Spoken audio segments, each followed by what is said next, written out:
Hello and welcome to my channel. Our today's topic is migraine. This is a concise presentation for medical students. First of all, what is migraine? A migraine is a headache that can cause severe throbbing pain or a pulsating sensation, usually on one side of the head. It's often accompanied by nausea, vomiting, and extreme sensitivity to light and sound. Classification of migraine. Basically, migraine are classified in following types. Migraine without aura. Migraine without aura, also referred to as a common migraine, previously known as hemicrania simplex. It is characterized by recurrent, throbbing headaches that often affect one side of the head. It is unilateral, are of at least moderate pain intensity, and may cause nausea, phonophobia or photophobia. One defining characteristic of the common migraine is a lack of the visual disturbances known as an aura. Migraine with aura, also called classical migraine. It gives warning sign called aura before headache begins, so-called migraine with aura. It is the second most common form of migraine headache. Retinal migraine is a type of migraine associated with eyes lead to diminished vision or blindness of eyes less than an hour. Childhood periodic migraine. It includes cyclic vomiting, abdominal migraine, and benign paroxysmal vertigo of childhood. Complicated migraine. The term complicated migraine is no longer used. It commonly referred to attacks of prolonged aura symptoms that could last hours to days. It is unusually in long duration, frequent, or with seizure. Basilar migraine.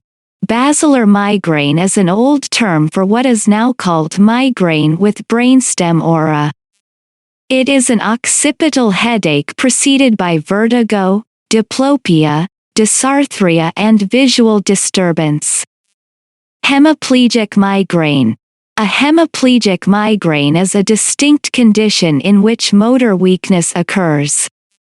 A hemiplegic migraine may run in the family called familial hemiplegic migraine, or occur sporadically in an individual called sporadic hemiplegic migraine.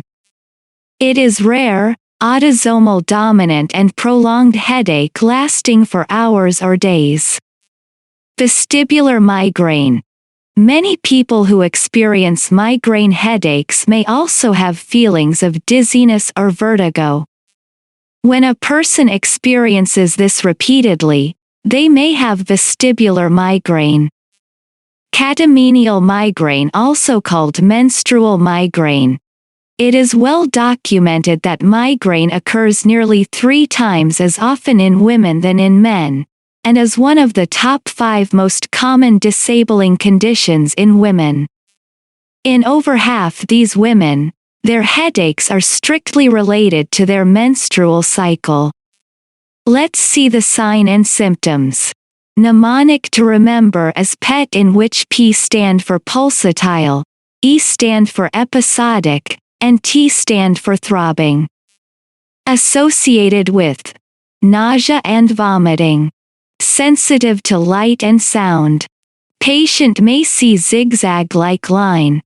Patient may have aura, which means before attack patient may see zigzag line and patient come to know that attack is coming. Time to maximum pain in migraine is 4 to 72 hours. Now, I have question for you. Aura also occur in which medical condition?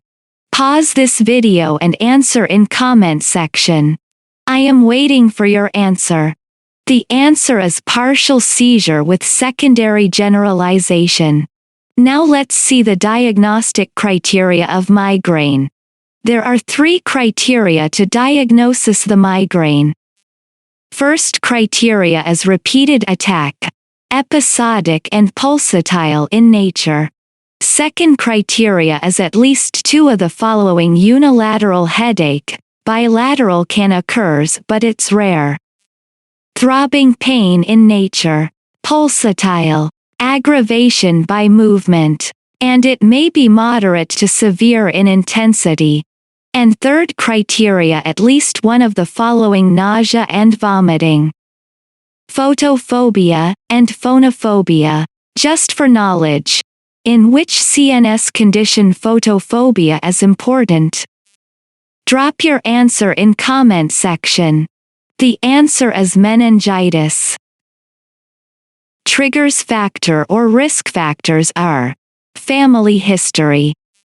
Sensory stimuli like light or flashing lights can induce migraines, loud sounds and strong smells, such as perfume, paint thinner, secondhand smoke and others, trigger migraines in some people. Excess stress, stress at work or home can cause migraines. Physical factors like intense physical exertion, including sexual activity, might provoke migraines. A change of weather or barometric pressure, high altitude or high hills can prompt a migraine. Hormonal changes in women like fluctuations in estrogen, such as before or during menstrual periods, pregnancy and menopause, seem to trigger headaches in many women. Hormonal medications, such as oral contraceptives, also can worsen migraines. Sleep changes, lack of sleep or excess sleep can trigger migraines in some people. Drinks. These include alcohol, especially wine, and too much caffeine, such as coffee. Women are 3 times more likely than men to have migraines. Let's see the diagnosis. Neurologist will likely diagnose migraines based on your medical history, symptoms, and a physical and neurological examination. If your condition is unusual, complex or suddenly becomes severe, tests to rule out other causes for your pain might include CT scan and MRI to rule out tumors, strokes, bleeding in the brain, infections, and other neurological conditions. Proceed further with treatment. NSAID like paracetamol, -5-HT1 agonist, triptans like naratriptan, almatriptan, frovatriptan. Ergotamine and digidroergotamine are non-selective 5-HT1 receptor